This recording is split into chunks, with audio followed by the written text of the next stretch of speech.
Good morning. Good morning. Good morning on this very hot Tuesday in July.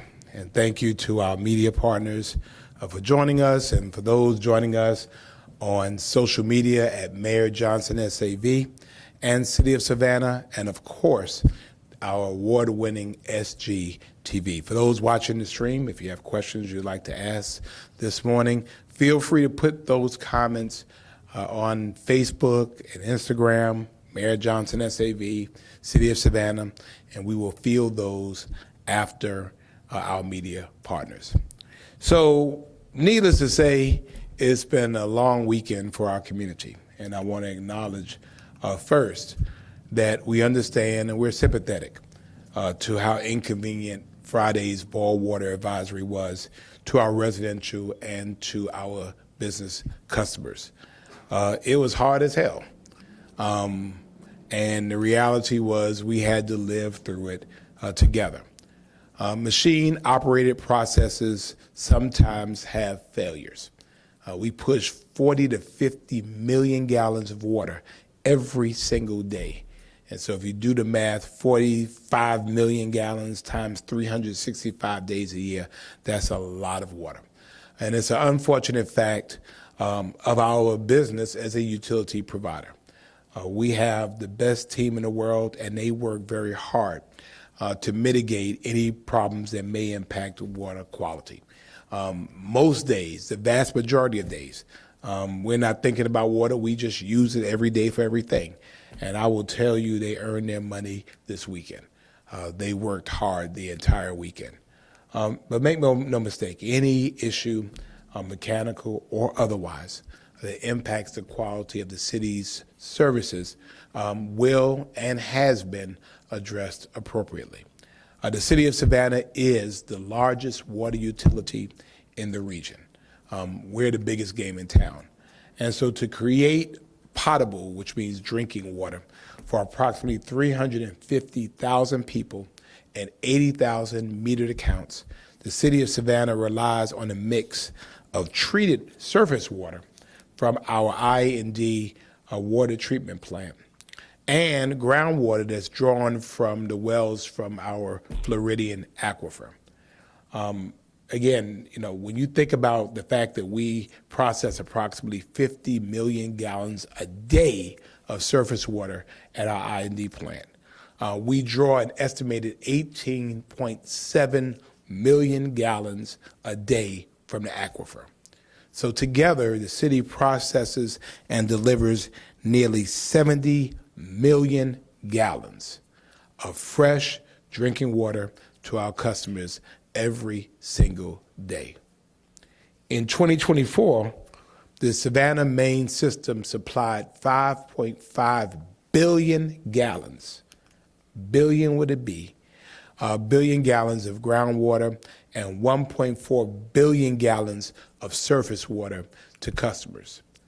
At our I&D surface water treatment plant, we were permitted to draw raw water from the Abercorn Creek, which is an extension of the Savannah River.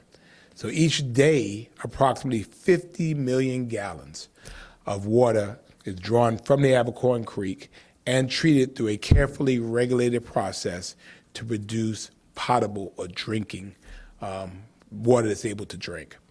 During that process, city engineers at the plant add what's called aluminum. I learned more about water than I've ever wanted to learn, but they add what's called aluminum sulfate. Aluminum sulfate, or as it's most often referred to as alum, aluminum sulfate. And it's a coagulant that binds the particles of the raw river water, causing them to separate from the water and drop to the bottom of the processing tank. So basically, it binds up all of those particles, and then it makes it fall to the bottom of the processing tank. Well, you've probably seen pictures of giant open water containers that look like big pools at our I&D plant and others. And so that alum treatment process is at work. And so as the water moves through these pools, the alum slowly purifies the water. So by the final stages, the particles that come in with the raw water sit at the bottom of the tank, and on the top is beautiful, clear water, and those particles are then easily removed from the tank. After that process, the water goes through a final filtration process before it is delivered to our customers. So, which includes the faucets in my house. So the amount of alum that's needed to treat the exact amount of raw water coming is calculated by the operators at the plant, who are the top professionals in their field. 24 hours a day, our operators monitor the process by checking what's called the turbidity state, turbidity, Turbidity, which is simply the condition or quality of cloudiness in the water. And so that cloudiness represents the presence of suspended particles. So if the process is working, the particles drop to the bottom of the tank, the water is clear. If it's not working, then the particles stay up and they float, and it represents cloudiness in the water. So on Friday, during this routine process, we had a malfunction in a hose that delivers the alum to the treatment process that caused the turbidity state to increase.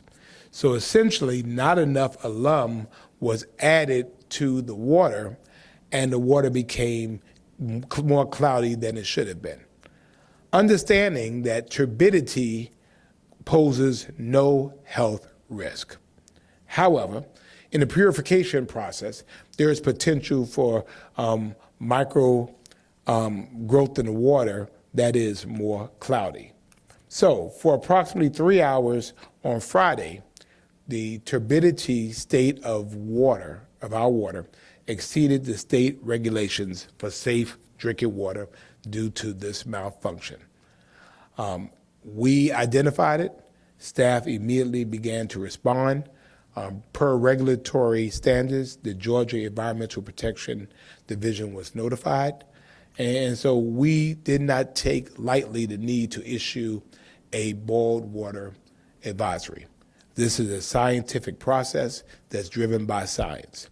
So in order to properly test the water, it takes 24 hours for the lab results to be returned, between 18 and 24 hours. And so as much as we would like to, as much as people would want us to, we cannot rush science, and we won't rush science. So Friday evening, the city issued the boiled water advisory due to the increase in turbidity. By Saturday evening, our 24-hour testing cycle returned the results, and testing confirmed that there was no presence of coliform bacteria for most of the water system in Savannah. At 5 o'clock, 5:05 to be exact, on Saturday, we were able to issue a partial lift of the boiled water advisory following those test results in coordination with the EPD. And that was really basically east of Garden City. So it was most of mainland Savannah, so to speak. When you, the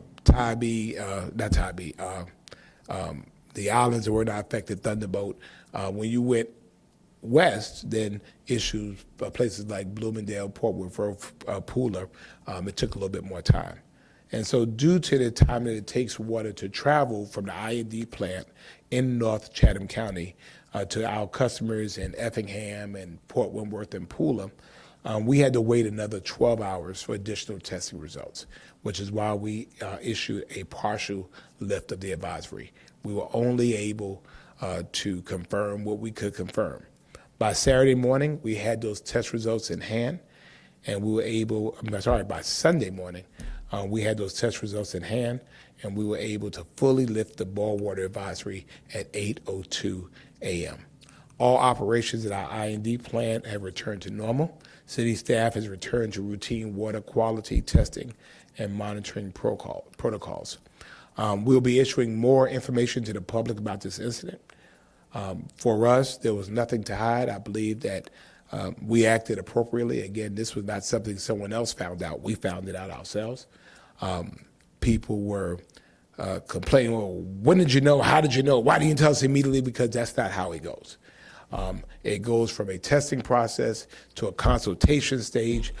We could have consulted with EPD and they say, don't issue the boil water advisory. So again, it's a process, and when we do it, we want to make sure people are very clear about why we're doing it. But if you are interested in learning more about water quality testing, or see the water quality reports for where you live, that information is available. Go to savannahga.gov/water reports, savannahga.gov/water reports.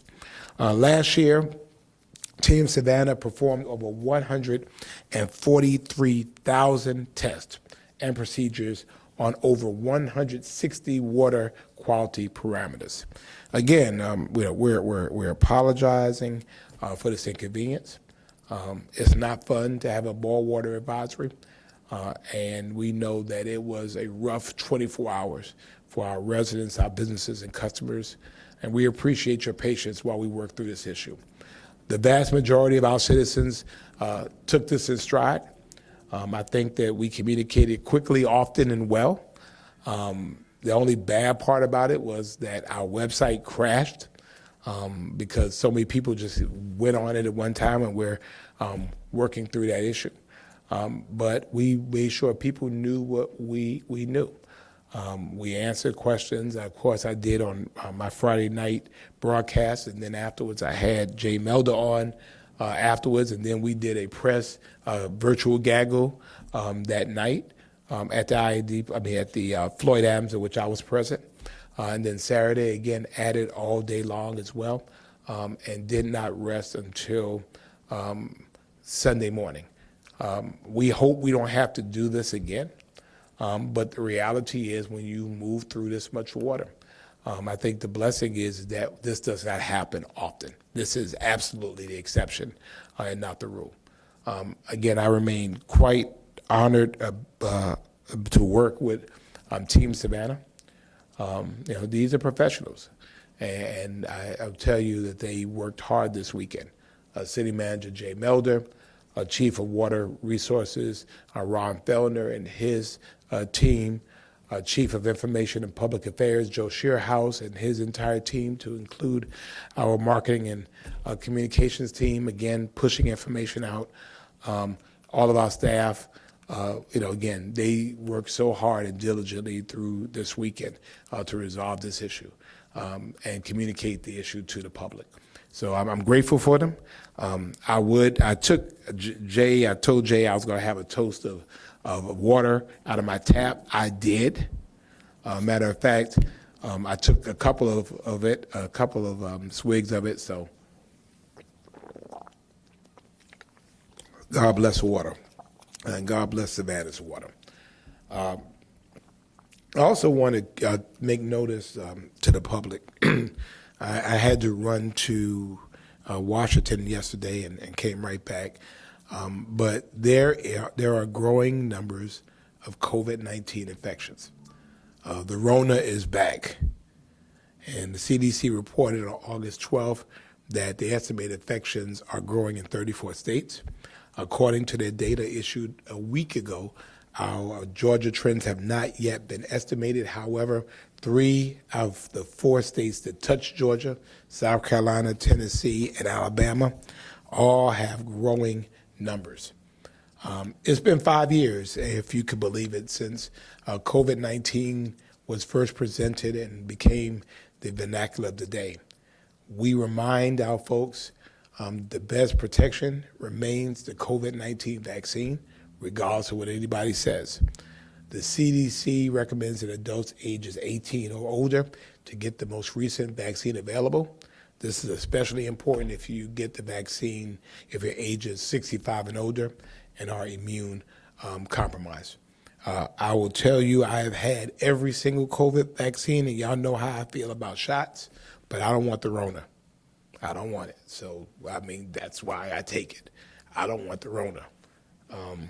I don't want shingles, so that's why I took the shingles. I don't want yellow fever, that's why I took the yellow fever shot. So, the reality for us, where people talk about why we do things, we're trying to live. We want people to live. But if you are exposed to COVID-19, take precautions immediately. Wear a mask as soon as you find out you're exposed. Day 0 is the day of your exposure. Day 1 is the first full day after your exposure. After exposure, you want to test and mask up for 10 full days. And if you develop symptoms, isolate immediately and get tested. And stay home until you know the results.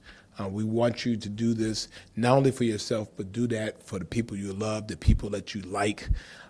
We want to make sure that you remain healthy. So for more information, you can visit cdc.gov, cdc.gov.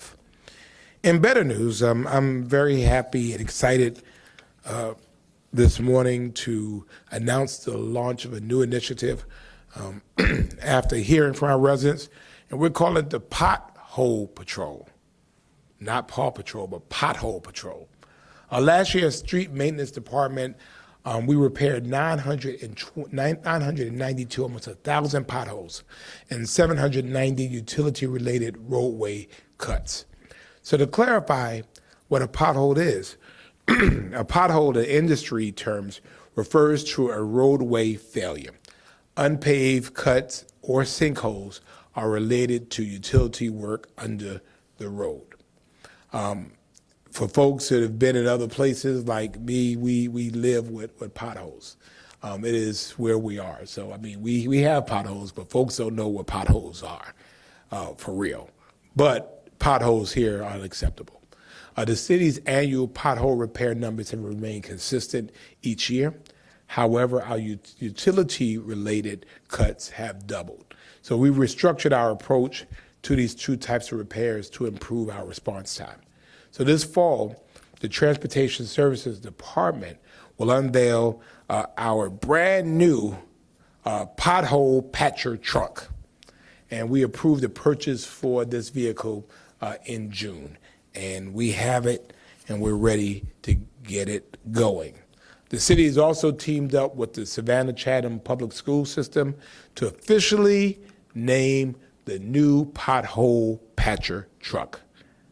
So starting today, we're inviting the students who attend the Savannah-Chatham Public School Systems within the Savannah city limits in grades K through 8 to enter our Name That Truck contest. We don't trust City Council to name that truck. We don't trust grown-ups to name that truck. We don't trust city staff to name that truck. We are going to the subject matter experts, and if you attend a Savannah-Chatham public school within the Savannah city limits, if you're in grades K through 8, we want you to name that truck. And so after we receive those name suggestions, our employees will have the opportunity to vote on their favorite suggestion through an internal poll. And the winning name will be displayed on the new truck. In October, we will reveal the name of that new truck, and the Pothole Patrol will officially begin, and I'm going to fill the first pothole. Be very careful, but I'm going to fill the first pothole. And so we invite our students to submit their suggestions at savannahga.gov/pothole patrol. savannahga.gov/pothole patrol. Submissions must be made by 5 p.m. on September the 2nd. Now, once we launch the new vehicle, the Pothole Patrol will become rolling through the streets, repairing potholes year-round on a rotating schedule. The proposed schedule will navigate through each district on a monthly cycle.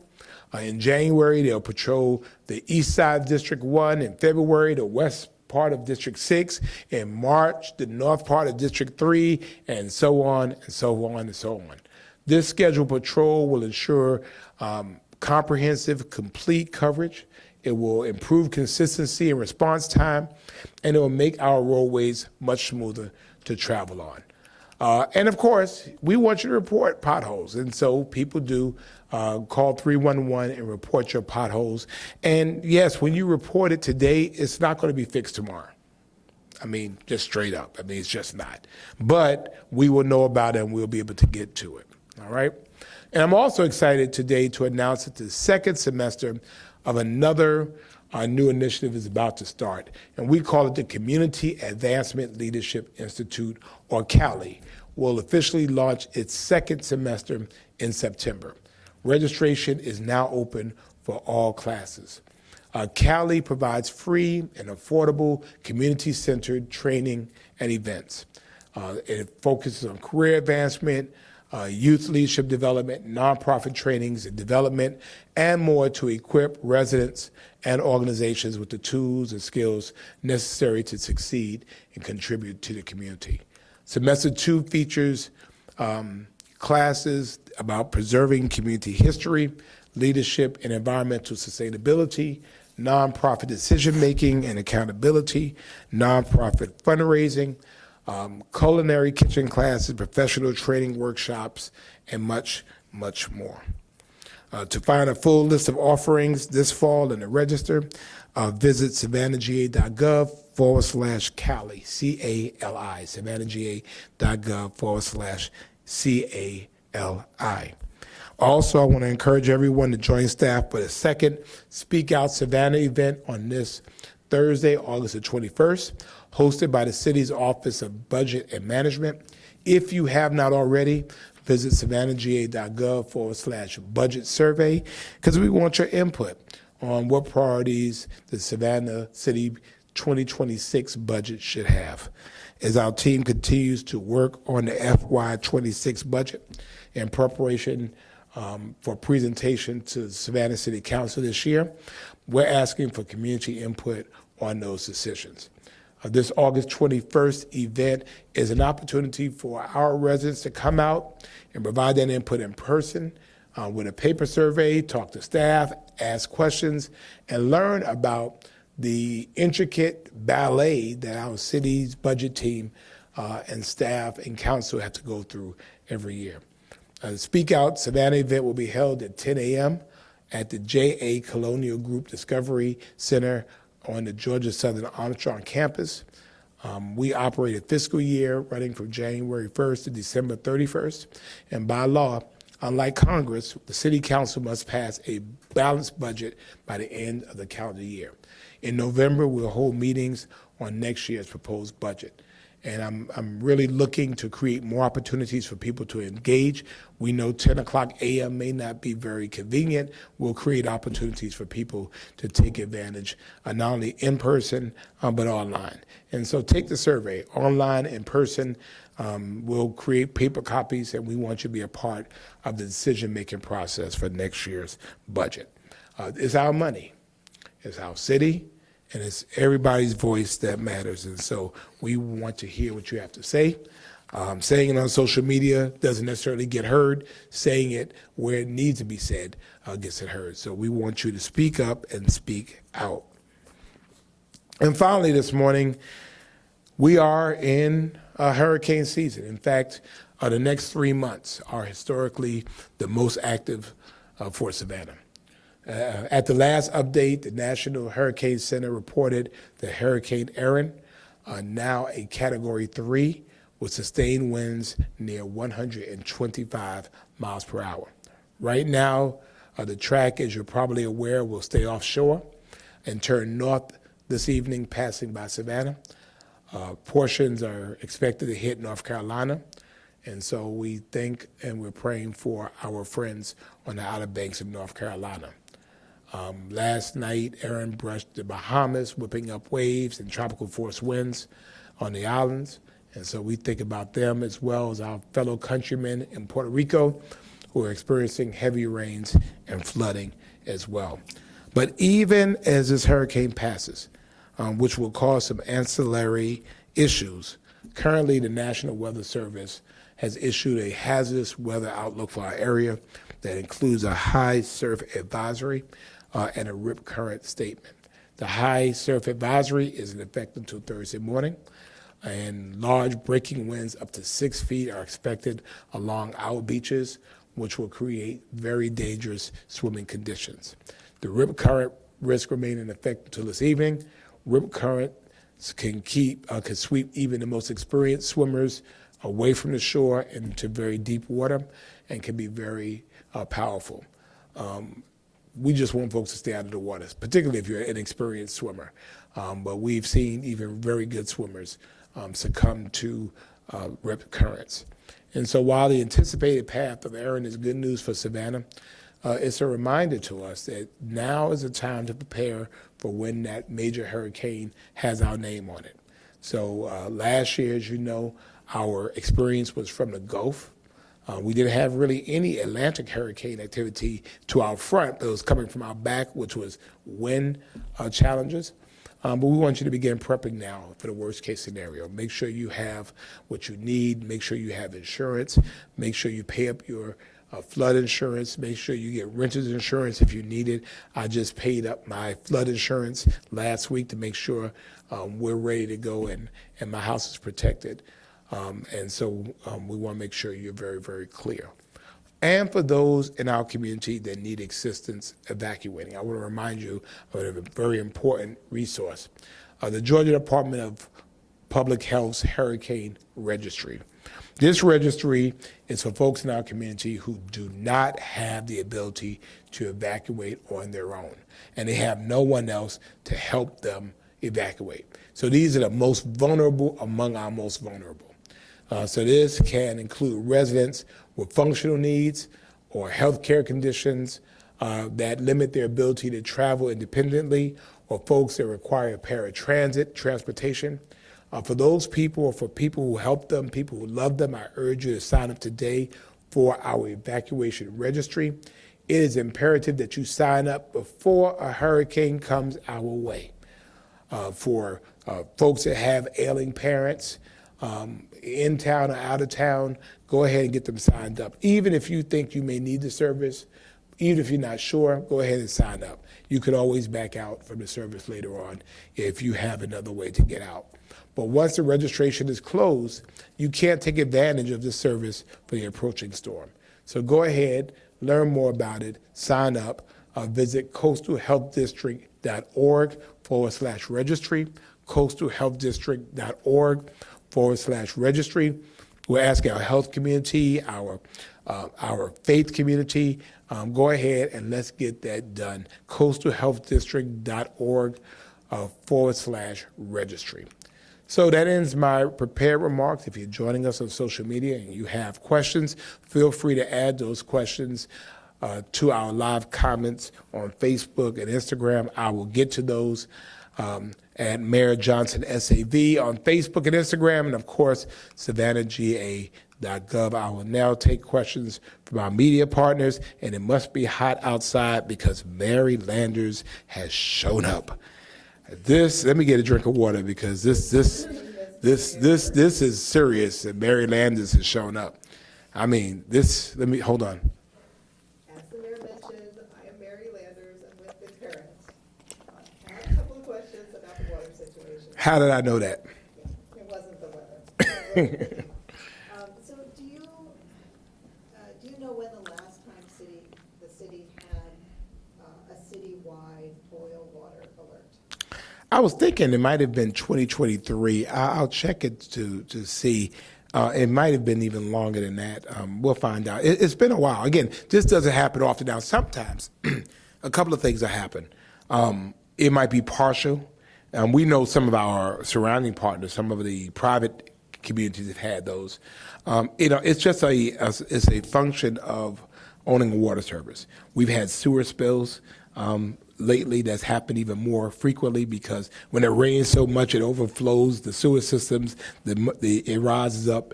But it's really an infrequent occurrence. So that's why my question is really a citywide one, because I can't recall one. I can't. Again, I've been mayor. I can't think of a boil water advisory in the 6 years I've been mayor, and really no time that as an alderman. I mean, we'll check, Josh, and we'll put that out as an addendum. But again, it doesn't. So when people were like, saying, "Oh, no," I mean, this is, 50 million gallons of water is a lot of water. It's a lot of water. And again, I think it's a testament to the professionals. This is not outside folks. These are City of Savannah folks. These are citizens that work every day in Team Savannah, testing water. testing turbidity, testing all of these, putting alum in the water or alum in the water. This is what they do. And so, we were the ones that detected it. We were the ones that contacted EPD. We were the ones that consulted with them. We were the ones that issued the advisory. We were the ones that tested the water. We were the ones that lifted the advisory. So in May, there was a similar turbidity issue. There was no boil water Right. advisory. What was the difference between those? The levels. events? The levels. So in this, working with the Georgia Department of Environmental Protection, we consult with them. These are the levels, this is what we've experienced, and then they help give us recommendations about how to best move forward. So there was mild turbidity in the water. It was not as extensive as this was, and the thought was that it would resolve itself quickly, and it did. But then you did send a notice to customers. We did. Yeah. What have you all learned about messaging from this whole episode? We need more bandwidth on our website. I think that for us, we have to prepare our website for 150,000 people going on it at one time. I mean, it was just overwhelmed. I mean, we have decent traffic on our website. This was massive all at one time. People wanted the information, and the fact is that it overwhelmed it. They broke the internet, so to speak. But I think for us, it was important that we identified it, we confirmed it, we got it out very, very quickly, first to council, then to our partners and our customers in neighboring cities and counties. We let our customers know. We were on the news, we were on social media. So I think we've done a really good job. SEMA sent out an alert as well. I really would like for us to perhaps really invest more in our text messaging system, so we're able to push that information out more kind of a Amber Alert style. So I want to investigate that more. But I think, again, these folks here, and some of them are working right here, did an amazing job. I mean, their plans for Friday night were toast. They were at the Floyd Adams with us. They were up all night, on social media answering questions. But we recognize everybody doesn't have social media. So, you all did a great job, helping us push out the information as well. We don't want to make it a practice of doing this, but we also recognize that we have to be able to make sure people have as much information as they can. Well, y'all are going to rely more on surface water in the future going forward. How can you assure people that this isn't going to happen again? Do you know exactly what was wrong with the alum? I think it was right. I think it was not necessarily added in the levels that it was supposed to be added for a short period of time. To be honest with you, absolutely, Mary, I can't guarantee it won't happen again. I mean, again, 40 to 50 million gallons of water every single day, 365 days a year. I would be lying if I told you that this would never happen again. But I will tell you, based on our experience, it doesn't happen often. And so for those who can remember the last time we've done a citywide boil advisory, and like I said, we'll figure out what it was, I think that could be the experience again. It's a testament to the great work of Team Savannah and our water resources team.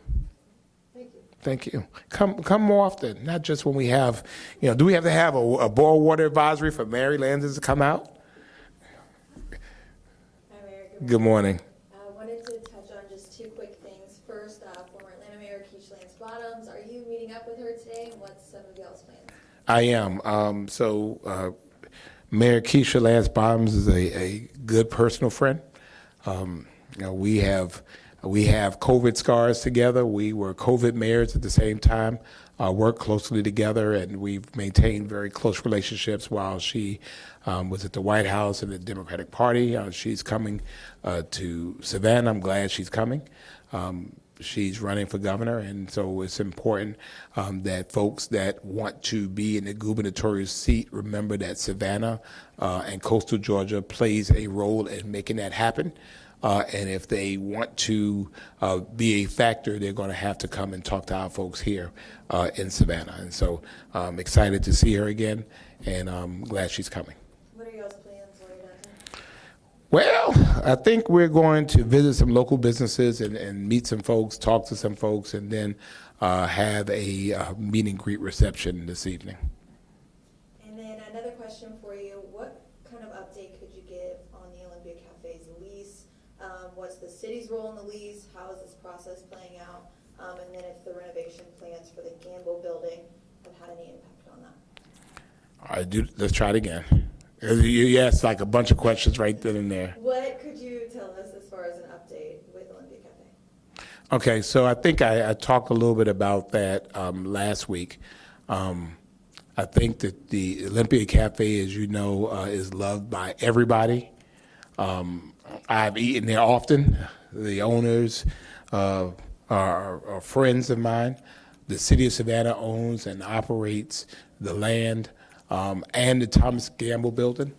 In the last administration under Mayor DeLoach, the city tried to sell the Gamble building. It did not sell. My administration has decided that we want to keep that. So for those that are saying, oh, we want to sell, no, we want to keep it, which is why we need places for our staff to be. So we own it. We lease 2 spaces along River Street to Galaxy Cafe, which is the Olympia Cafe, and the River Street Riverboat Company. The Olympia Cafe's lease expires at the end of 2025. And so there are no legal renewal options. So some folks say, oh, just renew it. No, we cannot by law renew the lease. According to the state of Georgia and law, that any new lease opportunity for use of city-owned space must be bid publicly to the public. And that's Official Code of Georgia 36-37-6. And we have to do that through what's called a request for proposals process. The RFP for the lease was released to the public on May the 15th. All proposals are due to the city this week, I believe. What's today's date? 19th? Due today. They're due today. And so it closes today. Following review of the proposals, the winning bidder will be recommended to City Council for approval later this year. How are you? So the water advisory got a little bit outside of Savannah walls. Aaron Brockovich, of all people, chimed in. Did you see that? And what did you Who? think? Aaron Brockovich. Who's that? The move was made about her. She helped sue insurance companies for water issues back in the day. I didn't see the movie. Okay, so no reaction. Okay. Well, tell me what happened. She basically, let me find it.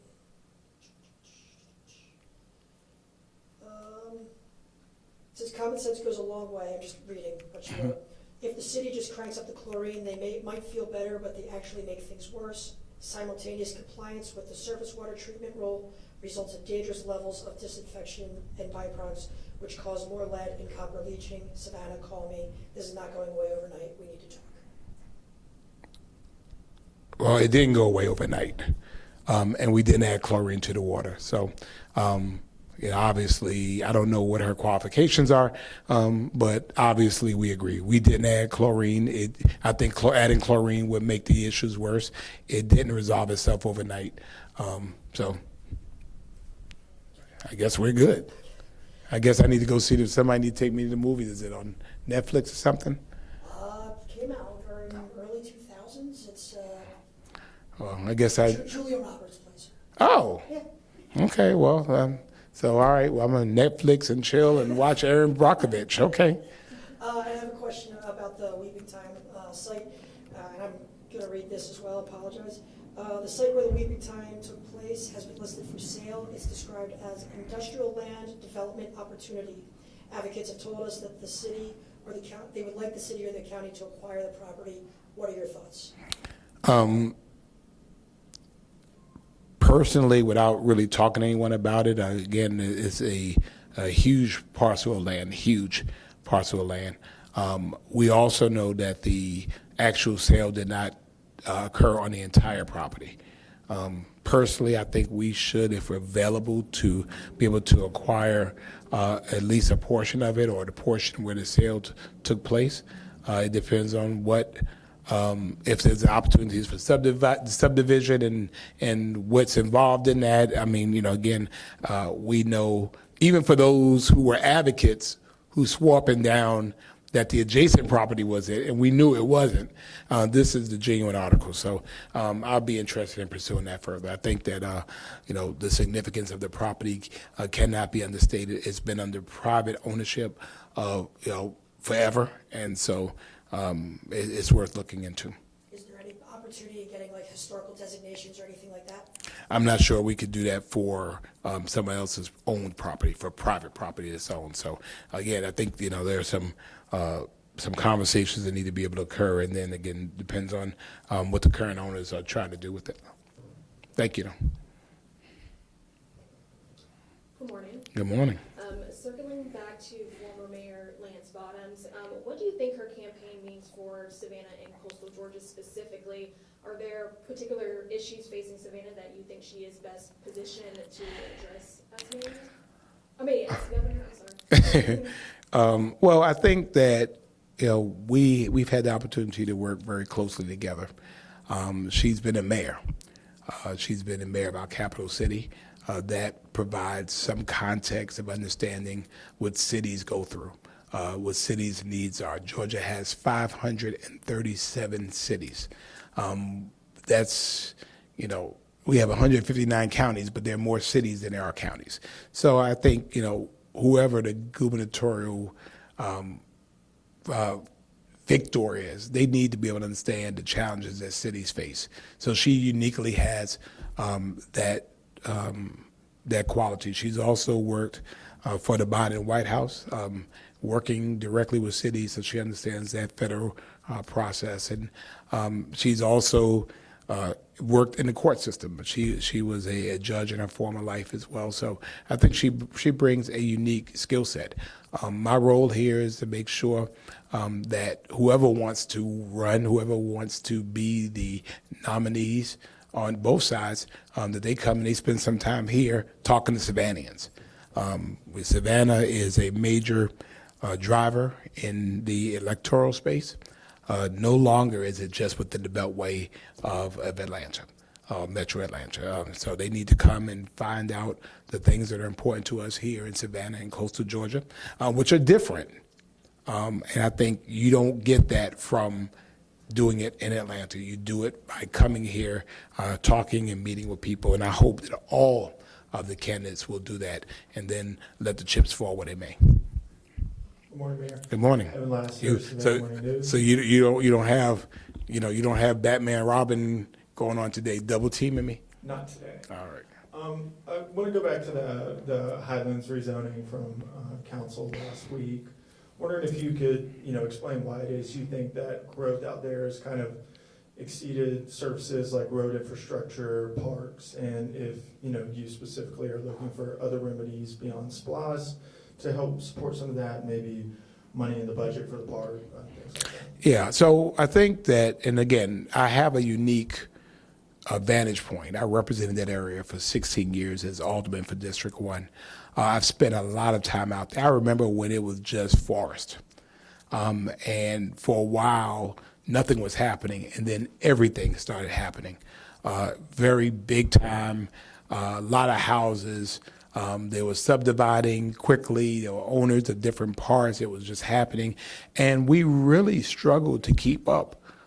So you had HOAs that had amenity centers, but then no public resources really out there. Many of you might remember that I really argued and fought to get the fire department out there. We had a temporary shelter out there. Now we have a fire department. We fought to make sure that we had an EMS outpost out there, make sure we had police services out there. So although it was easy to get the services, the infrastructure was really much harder. I was able to secure two 5-acre plots of land for them to be extend Highlands Boulevard to Jimmy DeLoach for another way for folks to be able to get out there. I fought against the Effingham superhighway that Chatham County and Effingham County and the state worked to drop in on these folks. And so I think that it gets to a point where we have to breathe and catch up.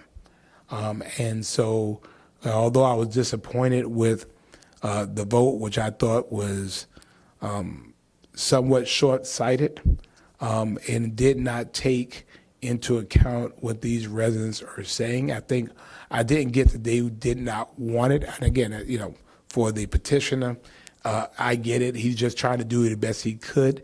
But at some point, the city has to be able to put a pause and let us catch up so that now the infrastructure catches up with the development. And so, that's kind of what's going on. And we need to have a pause long enough to be able to catch up. I mean, we want these residents, and these are Savannah residents, to have a good living experience. And I just don't see where 30 to 45 minutes to get in and out of your subdivision quantifies as being a high quality living experience. So, obviously the representatives and folks on council outside of me who represent that area didn't think so. But again, they haven't spent as much time out there, even in the last 4 years that I have in the last 16 years, meeting with these good people, working with these good people, hearing what their aspirations are. They want a quality living experience. So for something like a city park out there, is that something in this budget cycle you're advocating for funding for? Well, we already have now. We did a groundbreaking on a walking trail that is already out there. I believe it's on Shellbark. Again, we have land that we continue to develop, and I'm a proponent of us really kind of help jumpstart the infrastructure to include parks and amenities and the roads to help us get to where we can get to a condition where development can resume out there. But we have to have that public development to be able to catch up to the private development. Private development generally moves at a much faster pace. We owe it to those folks out there to catch up. Any questions? None. All right, well, again, it's going to be a hot week and a wet week. We want you all to make sure that you are taking care of yourselves. Make sure you hydrate and have some good old Savannah water. It's good, and then maybe this week, Josh will have a public toast with tap water. It's good for you. Matter of fact, it has fluoride in it, which is better for you, Mary. Fluoride is good. This does not have fluoride in it. So we'll out and we'll just enjoy some good Savannah weather and good Savannah water. Thank you all so much for coming out. God bless. Be Savannah strong.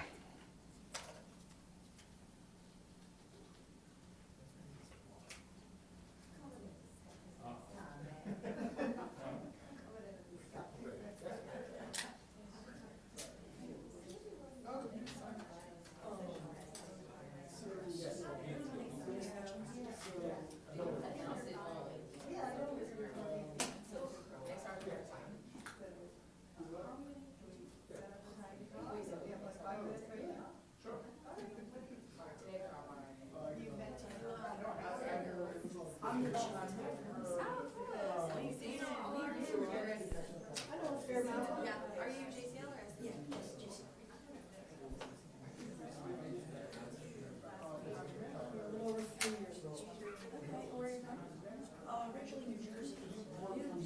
Been up and down the East Coast. Anywhere fun?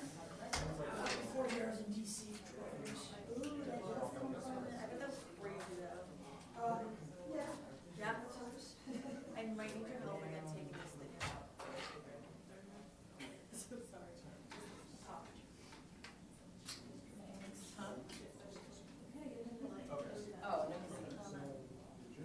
no.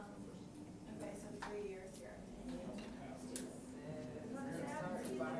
So what shift are you usually? I'm Bayside Monday through Friday. Okay. Because of what I do Sunday kind of changes. Some days I'm general side, some days I'm not going to be there, some days